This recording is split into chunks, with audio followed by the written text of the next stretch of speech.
Hello everyone. आज के video में देखेंगे arts of teaching and other skill जो बिहार स्टेट में आपके 50 नंबर के सवाल पूछे जाते हैं, जो काफ़ी ज़्यादा स्कोरिंग सब्जेक्ट कंसीडर किया जाता है क्योंकि इसमें नंबर लाना काफ़ी आसान होता है। अगर आप अच्छे से प्रैक्टिस करते हो तो आप आसानी से 50 में 38 से 40 नंबर ला सकते हो।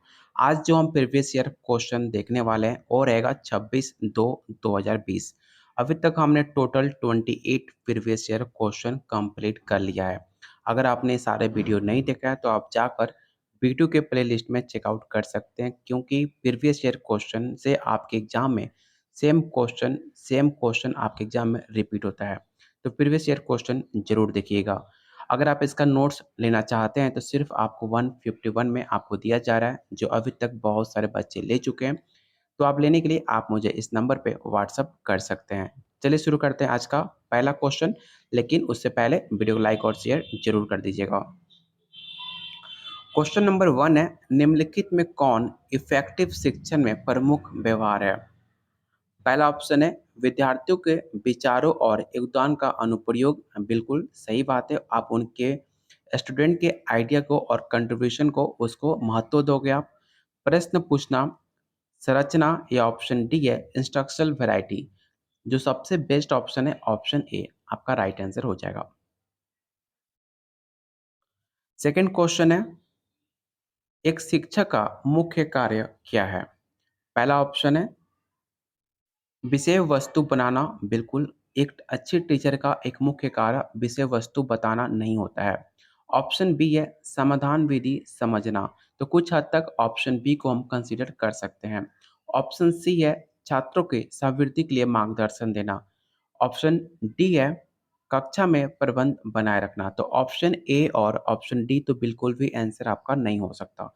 दो ऑप्शन में से आपका एक कोई राइट आंसर हो सकता है, लेकिन जो सबसे बेटर ऑप्शन हो सकता है ऑप्शन सी होगा कि छात्रों का सर्वृद्धि के लिए मार्गदर्शन करना। ऑप्शन सी आपका राइट आंसर होगा। अगर आप first time paper state paper देने जा रहे हो तो आप हर एक पॉइंट को लाइन टू लाइन पढ़ना, सिर्फ क्वेश्चन आंसर याद करोगे तो बिल्कुल भी आपका पेपर क्वालिफाई नहीं होगा, क्योंकि थोड़ा बहुत भी आपको कंसेप्ट क्लियर होना चाहिए। तो आप इसका नोट्स लेकर हर एक लाइन को डिटेल में पढ़िएगा, क्योंकि आपके पास अभी प्रॉपर टाइम है अच्छे से तैयारी करने का। चलते हैं क्वेश्चन नंबर थर्ड पे।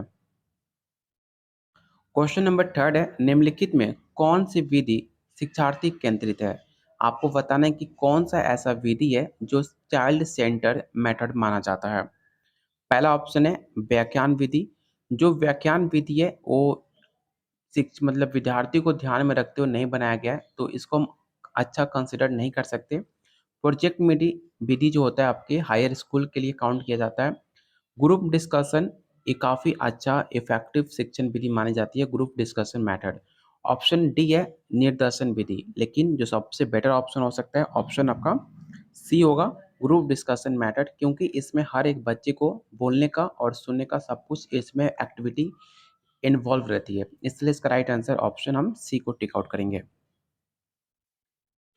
नेक्स्ट क्वेश्चन है, अभिवृत्ति का विकास और प्रशंसा निम्नलिखित में किस क्षेत्र में आता है? बात की जा रही है यहाँ पर एटीट्यूड की, ठीक है। जो आपकी एटीट्यूड है, आपका जो एप्रिसिएशन है, जो आपका डेवलपमेंट है, फीलिंग की किस अंदर आती है? पहला ऑप्शन है कॉग्निटिव। ऑप्शन बी है अफेक्टिव डेवलपमेंट। ऑप्शन सी है साइकोमोटर, या option D all of this.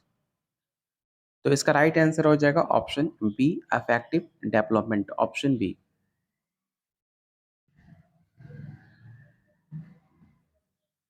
Question number 5 है, थॉर्नडाइक के अनुसार अधिगम के प्रयत्न और भूल विधि को किस रूप में वर्गीकृत किया जा सकता है? आपने पढ़ा होगा सीटेट में और बीएड में ट्रायल एंड एरर का सिद्धांत, जो कि आपके थॉर्नडाइक साहब ने दिया था। तो आपको बताना है कि ट्रायल एंड एरर में कौन सा सिद्धांत आपको पढ़ने को मिलता है। पहला ऑप्शन है अभ्यास का नियम। ऑप्शन बी है बहु अनुक्रियाओं का सिद्धांत, या ऑप्शन सी है the principle of practical activity, या option D the principle of associate learning. तो इसका जो राइट आंसर होगा ऑप्शन आपका डी हो जाएगा।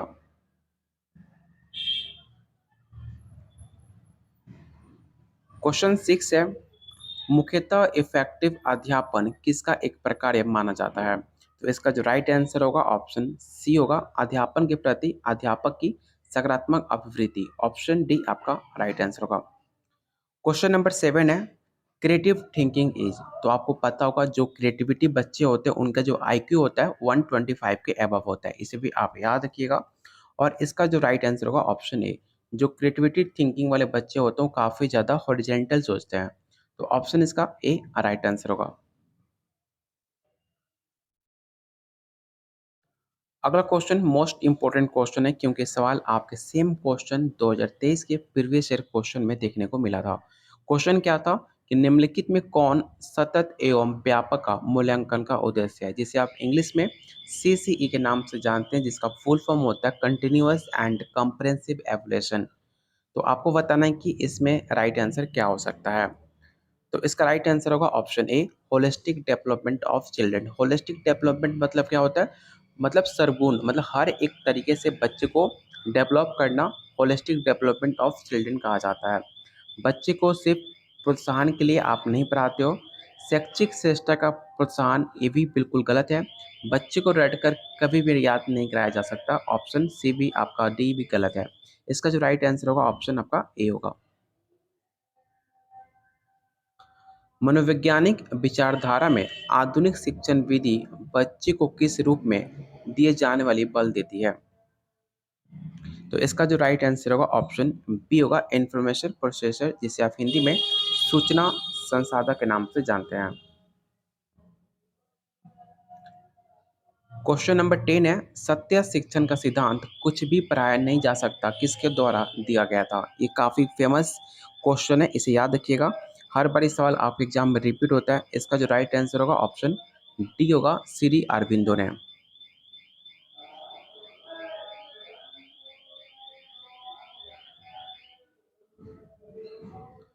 नेक्स्ट क्वेश्चन है, एफ इफेक्टिव टीचर कौन है। एफ इफेक्टिव टीचर उसे हम कंसिडर करते हैं जो अपने विद्यार्थियों को स्वयं सीखने में सहायता करता है, उसे हम इफेक्टिव टीचर मानते हैं। तो इसका राइट आंसर ऑप्शन आपका डी हो जाएगा। अगला क्वेश्चन है, दीवा स्वप्न नामक पुस्तक किसने लिखी है। काफ़ी फेमस एक पुस्तक है जिसका नाम है दीवा स्वप्ना, जो आपके गिजुभाई वदेका द्वारा लिखी गई थी। ऑप्शन इसका बी राइट आंसर होगा। कब लिखी गई थी, तो 1932 में लिखी गई थी, इसे भी आप याद रखिएगा। काफ़ी ज़्यादा फेमस गुजरात के एक प्रसिद्ध शिक्षावादी गिजुभाई वदेका को माना जाता है। तो ऑप्शन इसका बी राइट आंसर होगा। अगला क्वेश्चन है, समस्यात्मक बालक सामान्यतः वो होते हैं जो, मतलब आपको बताना है कि समस्या वाले बच्चे कौन से होते हैं। तो समस्या वाले बच्चे वो होते हैं जो एक ना सुलझने वाली समस्या से जुड़े हो, मतलब उसे आप सॉल्व ना कर पाते हो। इसका राइट आंसर ऑप्शन आपका ए हो जाएगा। शिक्षक परीक्षण के लक्ष्य निर्धारित करने का महत्वपूर्ण पहलू किसे कंसिडर किया जाता है। पहला ऑप्शन है training module, inspection, follow up programme, या ऑप्शन डी है प्लानिंग। तो इसका जो राइट आंसर होगा ऑप्शन आपका ए होगा, ट्रेनिंग मॉड्यूल। और आप लोगों से रिक्वेस्ट है, जितने लोग वीडियो देख रहे हो प्लीज़ वीडियो को लाइक और शेयर जरूर कर देना। क्वेश्चन नंबर 15 काफ़ी आसान सा क्वेश्चन है। आपको बताना है कि अवलोकन अधिगम का सिद्धांत किसने दिया है। तो मैंने कई बार आपको बता चुका हूँ, अवलोकन अधिगम का सिद्धांत आपके बंडूरा साहब ने दिया है। तो इसका राइट आंसर ऑप्शन आपका सी होगा। पावलोव ने कौन सा सिद्धांत दिया है, तो पावलोव ने क्लासिकल सिद्धांत दिया है। और कॉलर ने कौन सा दिया है, कॉलर ने आपके नैतिक सिद्धांत दिया है। इस सिद्धांत को नाम याद रखिएगा, हो सकता है अगले बार एग्जाम में आपसे पूछ ले।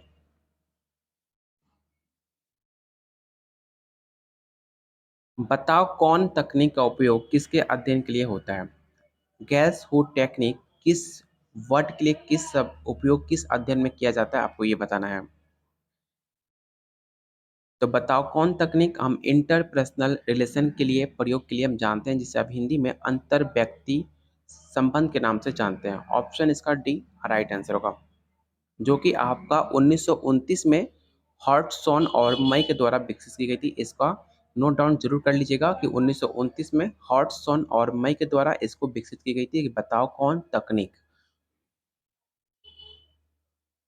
क्वेश्चन नंबर 17 है, साइनेटिक्स किस वर्ग के बच्चों के प्रबंध के लिए उपयोग की जाने वाली विधि है? आपने पढ़ा होगा साइनेटिक्स, जो आपको सीटेट में पढ़ाया भी होगा। अगर आपने क्लास 6 टू 8 का एग्जाम फॉर्म भरा होगा, अगर एग्जाम उसका दिया होगा क्लास 6 टू 8 का, तो उसमें एक आता वर्ड आता है साइनेटिक्स, जो आपके प्रयोग किया जाता है क्रिएटिव बच्चों के लिए। तो ऑप्शन इसका सी राइट आंसर होगा। क्वेश्चन नंबर 18 है, एक शिक्षक सही मायने में तब तक नहीं सिखा सकता है जब तक वो स्वयं खुद नहीं सीख रहा हो। ये विचार किसका है? मतलब एक अच्छा टीचर वो होता है जो खुद से भी सिखा रहा हो बच्चे को, खुद भी वो सीख रहा हो, तो वो टीचर काफ़ी ज़्यादा इफेक्टिव होता है। किसने कहा था? ये स्टेटमेंट आपके टैगोर ने दिया था। ऑप्शन इसका सी राइट आंसर होगा।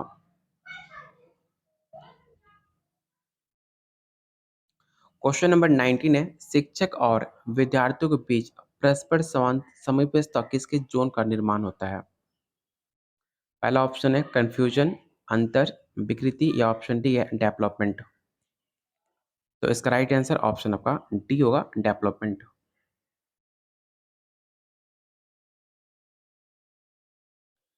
निम्नलिखित में किसके माध्यम से पारस्परिक ज्ञान का उपयोग किया जाना चाहिए? तो इसका जो राइट आंसर हो जाएगा ऑप्शन सी, सरकार और स्थानीय हस्तक्षेपों के बीच तालमेल से आपका पारस्परिक ज्ञान का उपयोग किया जाना चाहिए। तो इसका राइट आंसर ऑप्शन आपका सी हो जाएगा। कोई भी आपको डाउट हो, आप इसको लाइन टू लाइन जब पढ़ोगे तो आपका कंसेप्ट क्लियर होगा। आपको जो भी डाउट हो इस क्वेश्चन से रिलेटेड सारे डाउट क्लियर हो जाएंगे, क्योंकि काफ़ी आसान भाषा में आपको समझा कर दिया गया है, जो आप पढ़ने के बाद आपका कोई डाउट नहीं बचेगा। क्वेश्चन 21 है, सीखना निम्न में किस पर निर्भर करता है? तो आपको पता होगा, जब आप सीखते हो तो आपकी बुद्धि पे डिपेंड करता है कि आपकी बुद्धि कितनी तेज़ है, आपकी आईक्यू कितनी तेज़ है। अगर आपका आईक्यू नॉर्मल है, 90 से 110 है, तो आप हमारे कैटेगरी में, जैसे कि मैक्सिमम लोग का जो आईक्यू होता है वो 90 से 110 होता है, अगर आपकी बुद्धि नॉर्मल मानी जाएगी। अगर आपका आईक्यू 110 से 125 है तो और ज़्यादा आपकी आईक्यू अच्छी है, एक बार में आप कुछ भी सीख सीख सकते हो।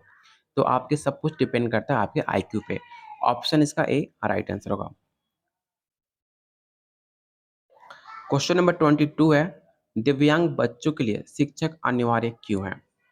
तो काफ़ी आसान सा क्वेश्चन है। आपको पता होना चाहिए कि जो आपके दिव्यांग बच्चे होते हैं उनका एक मौलिक अधिकार है कि हर किसी को शिक्षा का अधिकार दिया जाना चाहिए, चाहे वो अंधा हो, चाहे दिव्यांग हो, चाहे कुछ भी हो।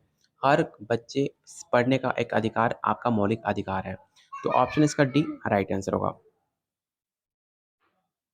कौन सा आर्टिकल देता है? तो आर्टिकल 21 ए 2002 में इसके आर्टिकल को जोड़ा गया था, 86वें संशोधन किया गया था, ठीक है? इसको जोड़कर हर किसी को शिक्षा का अधिकार एक मौलिक अधिकार में प्रदान इसको कन्वर्ट किया गया आर्टिकल 21 ए से 2002 में, इसे भी आप याद रखिएगा। क्वेश्चन नंबर 23 है, निम्नलिखित में कौन सा एक अध्यापक के लिए मुख्य चुनौती है?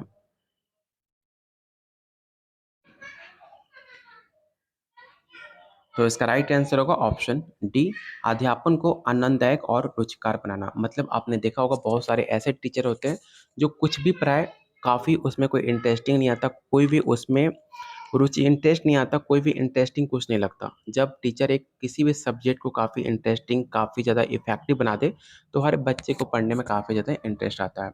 तो इसका राइट आंसर होगा ऑप्शन डी, जो हर किसी टीचर के लिए काफ़ी ज़्यादा चुनौतीपूर्ण कार्य है, अपने टीचिंग को इफेक्टिव बनाना। क्वेश्चन 24 है, इफेक्टिव अधिगम निम्नलिखित में किस पर सर्वाधिक निर्भर करता है?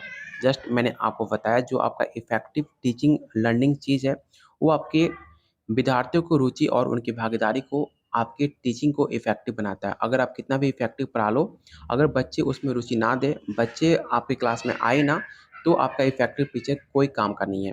इसलिए स्टूडेंट का रुचि और उनकी भागीदारी काफ़ी ज़्यादा इंपॉर्टेंट रोल निभाता है इफेक्टिव लर्निंग के लिए। तो इसका राइट आंसर ऑप्शन आपका सी होगा। क्वेश्चन 25 है, विद्यार्थी शिक्षक को किस गुण को सर्वाधिक पसंद करते हैं? तो आप खुद पे अपने आप को ले सकते हो कि जो आपका, आप खुद कैसे टीचर को पसंद करते हो। तो आपका जो इम्पेरिटी होती है, जो निष्पक्षता होता है, सबसे ज़्यादा गुण विद्यार्थी पसंद करता है किसी भी टीचर को लेकर। तो इसका राइट आंसर ऑप्शन आपका डी होगा। क्वेश्चन 26 भारत का सर्वोच्च नागरिक सम्मान भारत रत्न 2019 में किसे प्रदान किया गया है? ध्यान से सुनिएगा, ये सवाल आपके जो क्वेश्चन मैं अभी करा रहा हूँ ये 2020 का है। 2020 में जब आपका पहली बार स्टेट हुआ था तो उसमें कोई भी सिलेबस आपका निर्धारित नहीं किया गया था। सिर्फ इतना बताया गया था कि arts of teaching, GK, GS, math, reasoning से सवाल पूछे जाएंगे टोटल 50 नंबर का। लेकिन 2023 में आपको साफ-साफ सिलेबस में मेंशन किया गया है कि 30 नंबर का आर्ट्स ऑफ टीचिंग और 20 नंबर का 10 नंबर का मैथ और 10 नंबर का रीजनिंग पूछा जाएगा। इसमें आपका ना जीके रहेगा, ना आपका जीएस रहेगा। तो जीके, जीएस क्वेश्चन आपके स्टेट में आएँगे नहीं, फिर भी आपको इस सारे सवाल को आंसर पता होना चाहिए। शायद बिहार वाले कुछ पता नहीं है, कुछ भी क्वेश्चन में डाल सकते हैं। तो आपको इतना पता होना चाहिए कि भारत रत्न 2019 में किसे दिया गया था। तो इसका राइट आंसर होगा ऑप्शन डी। 2019 में प्रणब मुखर्जी, भूपेन हजारिका और नानाजी देशमुख को तीनों को भारत में दिया गया था। ऑप्शन इसका डी राइट आंसर होगा।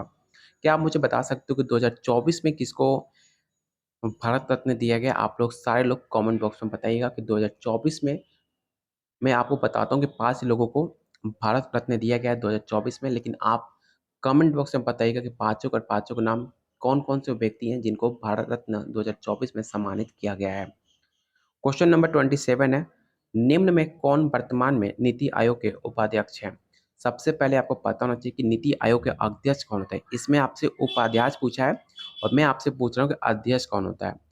अध्यक्ष याद रखिएगा, नीति आयोग का अध्यक्ष आपके भारत के प्रधानमंत्री होते हैं। जैसे कि प्रेजेंट में आपके नरेंद्र मोदी हैं, तो आपके नीति आयोग के जो अध्यक्ष हैं वो नरेंद्र मोदी होंगे और उपाध्यक्ष आपके राजीव कुमार हैं।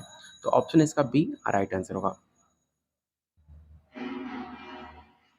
इसकी स्थापना कब की गई थी? तो 1 जनवरी 2015 की इसकी स्थापना की गई थी। इसे भी आप याद रखिएगा, काफ़ी ज़्यादा इंपॉर्टेंट क्वेश्चन है। निम्नलिखित में कौन एक हड़प्पा का बंदरगाह है? तो काफ़ी आसान सा क्वेश्चन है, लोथल। लोथल आपका हड़प्पा का एक बंदरगाह माना जाता है। ऑप्शन सी आपका राइट आंसर होगा, जो कि आपके गुजरात में देखने को मिलता है। कबड्डी खेल में एक पक्ष में खिलाड़ियों की संख्या कितनी होती है? तो काफ़ी आसान सा क्वेश्चन है। अगर आपको थोड़ा बहुत इंटरेस्टेड है कबड्डी को लेकर, तो आपको पता होना चाहिए 7 खिलाड़ी एक पक्ष में होते हैं। ऑप्शन इसका सी राइट आंसर होगा। याद रखना, कबड्डी में 7, फुटबॉल में 11, हॉकी में 11, पोलो में 4 और क्रिकेट में 11। अंतर्राष्ट्रीय मुद्रा कोष जिसे आप आईएमएफ का मुख्यालय कहाँ पर है? तो इसका मुख्यालय हमें वाशिंगटन डीसी में देखने को मिलता है, जो आपके अमेरिका में देखने को मिलता है। इसकी स्थापना कब की गई थी? तो 1944 में इसकी स्थापना की गई थी, जो फिलहाल में 190 इसके सदस्य हैं। अंतर्राष्ट्रीय मानवाधिकार जिसे आप ह्यूमन राइट्स डे बोलते हो, कब सेलिब्रेट किया जाता है? तो आपको पता होना चाहिए कि ह्यूमन राइट्स डे जो है हम हमेशा 10 दिसंबर को सेलिब्रेट करते हैं। तो ऑप्शन इसका डी राइट आंसर होगा। इसकी स्थापना कब की गई थी? तो 1948 में इसके महासभा को बुलाकर इसकी स्थापना की गई थी 1948 में। 10 दिसंबर को हर साल ह्यूमन राइट्स डे हम सेलिब्रेट करते हैं। अगला क्वेश्चन है, द ब्रोकन विंग्स पुस्तक किसके द्वारा लिखी गई है? काफ़ी फेमस एक बुक है जिसका नाम है द ब्रोकन विंग्स, जो कि आपके सरोजिनी नायडू द्वारा लिखी गई थी। तो ऑप्शन इसका ए राइट आंसर होगा। 1915 और 1916 में इसको पुस्तक को लिखी गई थी, इसे भी याद रखिएगा। इस पुस्तक में आपको मैक्सिमम प्रेम, मृत्यु और भाग्य से संबंधित गीतें भी देखने को मिलती है। निम्न में कौन-सी नदी अरब सागर में गिरती है? तो काफ़ी आसान सा क्वेश्चन है। आपने बचपन से पढ़ते आ रहे हो, जीके में रट्टा मार के बैठे होगे कि नर्मदा ऐसी एक नदी है जो अरब सागर में जाकर गिरती है। ऑप्शन सी आपका राइट आंसर होगा। कितनी? 1312 किलोमीटर है, याद रखना। नर्मदा नदी की लंबाई 1312 किलोमीटर है, जो काफ़ी ज़्यादा है। क्वेश्चन 34 है, भारत में नीति आयोग की कब अस्तित्व में आया था? जस्ट मैंने आपको बताया था, नीति आयोग के अध्यक्ष नरेंद्र मोदी और इसकी स्थापना 1 जनवरी 2015 को नरेंद्र मोदी द्वारा किया गया था। 2014 में इनकी सरकार बनी थी और 2015 में इसकी स्थापना की गई थी। क्वेश्चन नंबर 35 है, राज्यसभा के सदस्य के लिए न्यूनतम उम्र कितनी होनी चाहिए? अगर आप बिहार में क्या किसी भी स्टेट में अगर आप क्या बोलते हो विधायक बनना चाहते हो तो आपकी उम्र कितनी होनी चाहिए? तो आपकी मिनिमम उम्र आपका 30 साल होना चाहिए और एमपी बनने के लिए आपको 25 मिनिमम एज होनी चाहिए, इसे भी आप याद रखना। ग्राम पंचायत सदस्य बनने के लिए 21 वर्ष, लोकसभा सदस्य बनने के लिए 25 वर्ष और राष्ट्रपति बनने के लिए आपको 35 वर्ष होनी चाहिए। और क्वेश्चन नंबर 36 है, 1948 में वास्को डी गामा कालीकट के किस हिंदू शासक के समय आया था? तो आपको थोड़ा बहुत भी हिस्ट्री आपने पढ़ा होगा 19 में, तो आपको बेसिक से पता होगा। जमोरिन के टाइम में 1948 में वास्को डी गामा कालीकट से हिंदू के शासन में आया था। तो इसका राइट आंसर ऑप्शन आपका बी हो जाएगा। इसके बाद आपका मैथ का क्वेश्चन है जो हम सॉल्व नहीं करेंगे। तो टोटल मैंने आपको 35 क्वेश्चन 36 क्वेश्चन कराए। तो अगर आप अच्छे मार्क्स लाए हो तो आप कमेंट बॉक्स में अपना स्कोर शेयर कर सकते हो कि आउट ऑफ 36 आपका स्कोर कितना आया हुआ है। और ये 36 क्वेश्चन काफ़ी इंपॉर्टेंट है आपके एग्जाम को लेकर, तो प्रैक्टिस ज़रूर कीजिएगा। अगर आप इसका नोट्स लेना चाहते हैं तो सिर्फ आपको 151 में आपको 30 प्रीवियस ईयर क्वेश्चन काफ़ी ज़्यादा आसान भाषा में आपको डिटेल में दिया जा रहा है। लेने के लिए आप मुझे इस नंबर पे व्हाट्सएप कर सकते हैं और वीडियो को लाइक और शेयर ज़रूर कीजिएगा। तब तक के लिए कीप वॉचिंग, कीप शेयरिंग।